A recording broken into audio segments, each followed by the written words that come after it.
काय काय असतं जीवनात समाजाच्या लेकराचं आयुष्य यांनी उन्हाळा केला आहे सरकारनं. मग आपण काय विचार करायचा त्या उन्हाचा आणि तानाचा आणि त्या मुसळधार पावसाचा आणि पावसाचा.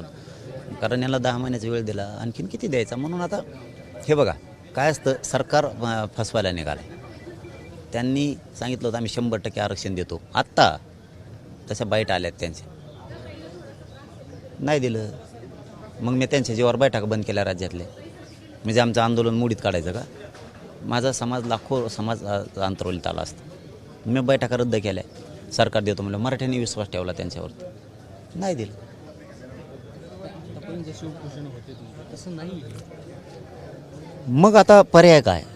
मी बैठका बंद केल्या राज्यातले यांच्यावर भरोसा ठेवून. मग बैठका बंद केल्यानं आता मग आंदोलन कसं यशस्वी करायचं?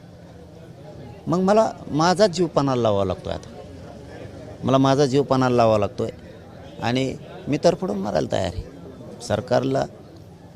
सरकारने आरक्षण द्यावं, नसतं मग आम्ही तरफडून मारताना बघावं.